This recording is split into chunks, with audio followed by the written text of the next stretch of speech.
Just left my house, going to Australia. Welcome to Modern Grand Tour with me, Garland Lowe. Join the journey as we spend 3 months travelling to the other side of the world. Like the Grand Tours of old, we'll immerse ourselves in foreign cultures and feed our curiosity for the world with the diverse education that comes only with travel. We'll go on walking tours to understand the most popular and historic sites. We'll visit museums and pick out the most important objects and events. We'll talk to the locals and ask them what they think about their country. And there'll be some special moments off the beaten track. Travelling light with one small backpack, the itinerary for this trip begins with Belgium, followed by the Netherlands, Germany, Denmark, Sweden, Finland, Russia, where we'll couch surf across the country via the Trans-Siberian Railway, then catch my first flights to South Korea and Japan before finally arriving in Australia, just in time for my best friend's wedding. In this 6th episode of the series, we'll learn about one of the world's most popular fairy tale writers, one of the world's biggest brewery companies, and an anarchist community famous for their open drug use. So let's explore Denmark's capital city of Copenhagen. At my hostel, eating Danish pastry in Denmark. Meeting in the town's main square, we begin our exploration of Copenhagen with some Danish history. In the Middle Ages, we became a huge empire consisting of Denmark, Norway, and Sweden. We Danes usually consider it the greatest period of time in Danish history. Unfortunately, after 100 years, the Swedes didn't want to play with us anymore. They didn't want to be part of the Union. I, for one, don't understand why, because we just wanted them to speak our language, have our culture, and be ruled by us in everything. We are the 2 countries in Europe that have fought the most wars. The Danes won the first couple of 100 years, but then Sweden started to be more and more confident until in the end they overpowered us and actually took a huge chunk of Denmark. They humiliated us even more by forcing Norway away from us and forcing Norway into a union with Sweden.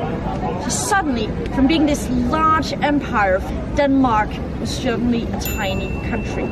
So the 19th century was pretty hard on us, but in Danish culture, the 19th century is actually known as the Golden Age of Denmark. The time where our most important cultural persons here in Denmark lived. First, the most important of them, of course, Hans Christian Andersen, famous fairy tale writer. He was the first Danish writer ever to become world famous. Then there was the philosopher Søren Kierkegaard. He's today considered one of the most important existentialist philosophers in the world. And there are people who actually learn Danish, one of the hardest languages to learn, just to be able to properly understand his books. Then we have several actors, dancers, artists living here in Copenhagen. Arts and culture flourished. Today we are both part of the EU, both Denmark and Sweden, so we kind of have to stay friends, but we are always teasing each other. They think that we Danes drink too much alcohol, which I have to admit is probably true, and we think that they are prudish, which they are. And our life goal as Danes is always to beat the Swedes. When we participated in the Olympic Games in Rio, our male handball team won gold medal, and everyone in Denmark was ecstatic. Not just because we won a gold medal, I mean that's always nice, but because we beat the Swedes while we did it. So this is Nyhavn, one of the beautiful old canals of Copenhagen. And if you've already been to Amsterdam, it might look a bit familiar. And that's not by coincidence, because most of our old canals are based on the old canals of Amsterdam. This canal of Nyhavn was created in the 1670s because this was the new city center of Copenhagen. They needed a canal going all the way up to the square, so the merchant ships could come in here, unload the goods and trade them right at the city center. This was not a very nice area. It was filled with drunken sailors and prostitutes. In the latter part of the 20th century, the people living in this area were tired of Nyhavn having a bad reputation. So they renovated all the buildings, and that's why you can see that even though the houses look old, they still look freshly painted because they keep up the paint ever since they started to renovate the area. Hans Christian Andersen lived here when he wrote his first fairy tales. But Hans Christian Andersen didn't actually grow up in Copenhagen. He was originally from the small city of Odense. He grew up there in a poor family. His father was a shoemaker and his mother was a washerwoman.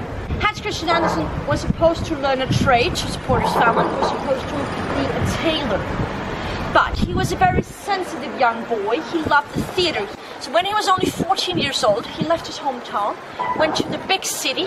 He wanted to be a ballet dancer. He didn't have any money for ballet classes when he came to Copenhagen. So instead, he would stand outside the theater and watch when the ballet students had their dance classes and tried to mimic. So when he felt a bit confident about his abilities, he went to the home of one of the ballet teachers. And he asked her if he could audition for her.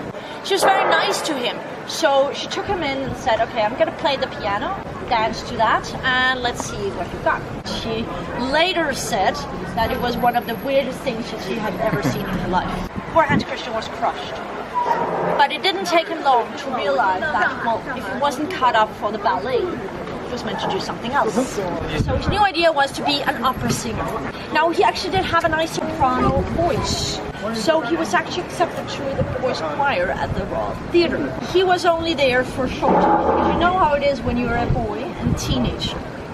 Your voice breaks. Then he thought, okay, I can't be a dancer, I can't be a singer. I will be an actor. He went to an audition, and he never even got to say any lines. They just took one look at him. They saw how awkward he was, how ugly he was, and they said, yeah, you're no good. You have absolutely no stage presence. You will never ever be an actor. Go away. Next. Then he thought, okay, my last resort is to be a playwright.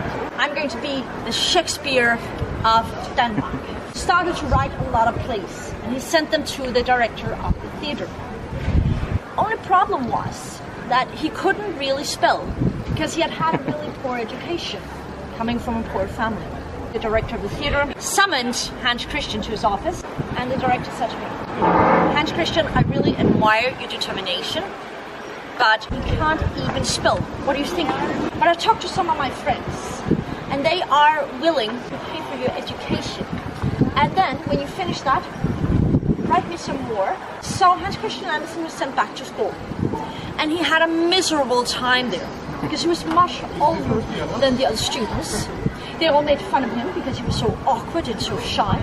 To sort of get away from this horrible situation, he started to escape in his imagination, to write poetry. One day, unfortunately, his teacher discovered him writing a poem, took it from him during class, and read it aloud to all the other students. They all laughed at poor Hans Christian. And then his teacher told him, you know, this is the worst poem I have ever read. You will never ever be a writer. You just quit. When he finished his education, he wrote again in earnest. Well, guess what? Hans Christian Andersen turned out to be a really good writer, actually a great writer. And soon he got really famous. His poems are still read today. And his fairy tales has made him famous, not just in Denmark, but all over the world. So I think that's a very important lesson for all of us, that no matter what people tell you, don't give up on your dreams, because it worked very well for Hans Christian.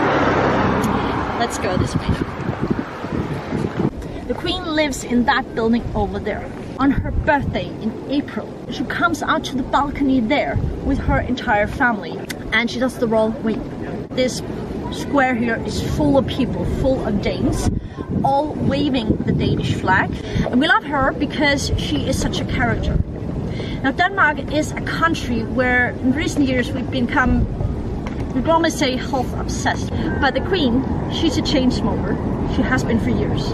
And she doesn't care that it's not, you know, fashionable to smoke anymore. She just smokes wherever. The Crown Prince and Crown Princess, they are actually the ones who are at home right now. They have small children, they go to public schools, because even though they're part of the royal family, the Crown Prince and Crown Princess want them to get to know the common people. If you really want to see someone of the royal family, you can get up, come here very, very early in the morning, because then The crown prince usually takes his kids to school, like a real Copenhagener, meaning that he takes them to school on his bike. We have these big bikes here in Denmark where you have a trunk in the front. You can put almost anything there, like your groceries, your bags, even your dog if you have one, and of course your kids. The royals live in this square. It's pretty awesome because you can get really close. Like, literally, like, you can knock on the door if you want. There's the guy with the bearskin hat walking up and down. I want to see how close I can get to him before I feel uncomfortable, or they feel uncomfortable. Look at this guy. I think he's already looking at me. Oh no, I feel uncomfortable. Look how far away. Look how far away I am. I'm already feeling uncomfortable. It's because he's looking at me and he's got a gun and a bayonet on his gun. I'm walking away. I'm a chicken. I'm a coward, I'll admit it, I'm a coward.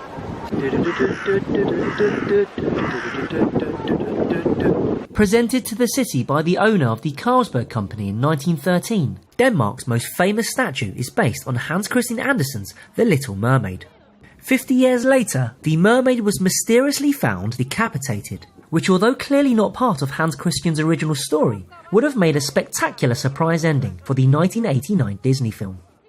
Now, here is the Kastellet, which is a fortress. It's kind of star-shaped fortress. So let's somehow get over into this area here. Oh my god, look at that! Looks like Hobbitland. Copenhagen's 17th century Citadel is one of Europe's best preserved fortresses, and today it is still used as military barracks as well as being a peaceful public park. It's a very hoogly-doogly street, this one. It's very cute, isn't it? It's the cutest military barracks I've ever seen. Like a film set where, like, either hobbits should live or where Teletubbies should live. I'll tell you what it reminds me of. It's very Hans Christian Andersen. And if that wasn't Hans Christian Andersen enough, I then visited the King's Garden. Copenhagen's most popular park was originally designed as the private gardens for Christian IV and his summer house, Rosenborg Castle. Enjoyed by successive kings who through centuries of tradition are alternately named Christian or Frederick, today the castle is a public museum displaying the privileges of royal life, whilst the Renaissance gardens host several works of art, including a statue of our friend Hans Christian, commissioned just months before he passed away in 1875.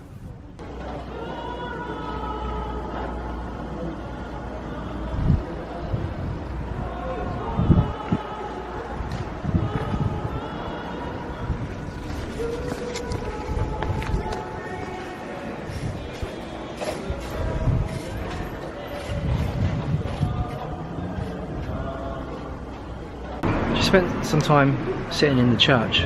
It was one of the nicest churches that I've seen. It was quite plain, but it was all lit by either small lamps or candles. And then they all began to sing, and so I just started singing with them. Auld Lang Syne, without gusto, just with kind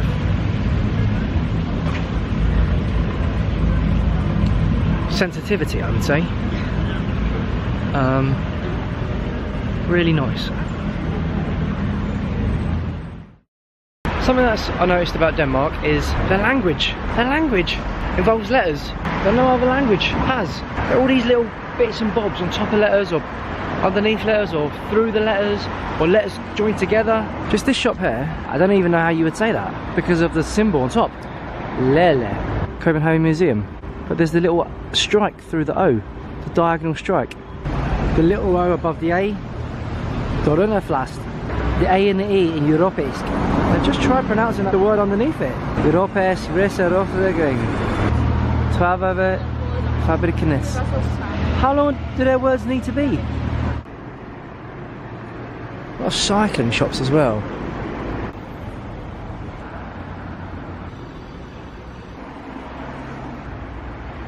Copenhagen is the most bike-friendly city in the world, where over 50% of these biking Vikings cycle to work or school.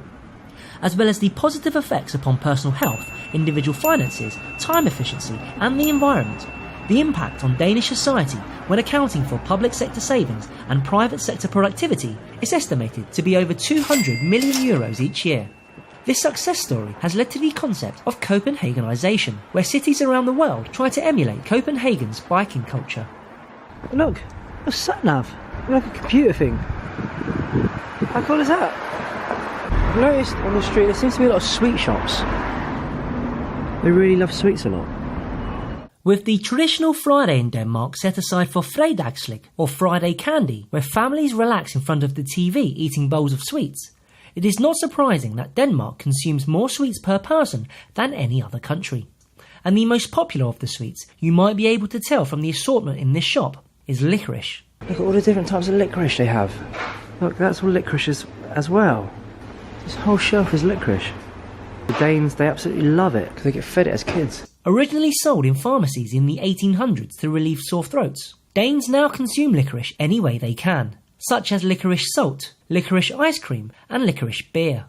Known to ward off foreigners due to its saltier licorice taste, I thought when in Copenhagen, do as the Copenhageners. Chocolate licorice, licorice fluid inside. I don't think I'm going to like it. There's enough chocolate to cover that licorice taste which I dislike. Basically, it's only the chocolate I like. I'm about to visit Carlsberg. The Carlsberg, as they say, experience. Get it? Experience. In 1847, J.C. Jacobsen, seeking new scientific methods in beer brewing, founds the Carlsberg brewery in Copenhagen, which he names after his 5-year-old son, Carl, who would grow up to work for his father. Carlsberg proves a success, winning international awards as well as being known for looking after its workers. So the workers, they got daily beer rations, and they used to put their beer rations in these cupboards here. That would be one worker's beer ration. Pretty awesome. But in 1882, a conflict over brewing methods sees Carl depart to establish his own brewery called New Carlsberg, forcing his father to rename his company Gamle Carlsberg, or Old Carlsberg. And there are their beer labels, with the NY for Carl's beer, and then the GL for JC's beer. In 1906, 20 years after his father's death, Carl merges Old and New Carlsberg. Today, Carlsberg is a multi-billion-dollar company that owns over 500 beer brands, and the impact of father and son can be witnessed beyond Carlsberg, where JC's love for science saw his laboratory develop yeast cell production, as well as devise the pH scale, whilst Carl's love of art saw him gift Copenhagen an arts museum and the city's Little Mermaid. Cheers, fellas. For my last hours in Denmark, I visited Copenhagen's most infamous district called Freetown Christiania. A former military barracks, it was in 1971 when the homeless and the hippies started occupying the abandoned buildings and proclaimed itself an autonomous anarchist community, which continues today. The original idea was to create a utopian-type society completely from scratch. They don't want to be a part of Copenhagen, not even Danish society, not even the European community. It is a micronation, and due to this, they have their own flag. It's a red background with 3 round yellow dots. The dots represent the dots over the eyes in Christiania. There are 3 eyes. The reason it's red and yellow, they found red and yellow paint in the abandoned military base. What Christiania is probably most famous for is a street called Pusher Street, an open-air marijuana market, which is illegal here in Denmark. But in the eyes of the government, it was tolerated to a degree. They turned a bit of a blind eye to the drug trade on the inside, reason being if it was in one central location, it's not out everywhere on the streets. Now, inside Christiania, they have 3 simple rules. Rule number 1, have fun. Simple rule. Rule number 2, no running. It creates a panic. If there's ever a police raid, they'll run through, take the goods, hide them so they're not confiscated. 3rd rule, most important rule, just inside Pusher Street, no photography. Reason being, drug dealers don't like you going up and taking selfies with them for fairly the most obvious reason. There's such a cool social projects, cafes, bars, restaurants. This is where Christiania bikes, the 3-wheel bikes with the box on the front, came out of here roughly 33 years ago. They do concerts, some of the biggest bands to play here in the past. Metallica, Red Hot Chili Peppers, Rage Against the Machine, Prodigy and Bob Dylan. They also do something akin to TED Talks called Science and Cocktails. You come down here, you learn about the Zika virus while sipping on a Cosmopolitan. But the coolest thing is, at Christmas time, they put on a Christmas dinner for free, which is actually funded by donations. And the biggest donators every year, without fail, the royal family. And everyone in the city is invited. Let's go. If the area was ever to be properly shut down, I can guarantee there'd be riots on the streets. Not everyone in the city comes down here, but the vast majority of Copenhageners really support the right of Christiania to exist. And with my final walk out of Christiania along this picturesque bridge, the view across the lake summed up my thoughts of Copenhagen. Copenhagen is a city that has an air of magic about it. From cute buildings, to idyllic parks, to even unique sidewalks. It is no coincidence that this was the city that inspired the imagination of Hans Christian Andersen, and now his spirit only adds to Copenhagen's magical atmosphere. Join me in the next episode of Modern Grand Tour, where we'll visit Sweden's capital, Stockholm, and learn about Swedish Vikings, a Swedish shipwreck, and a band you might just have heard of. So until next time, Godspeed.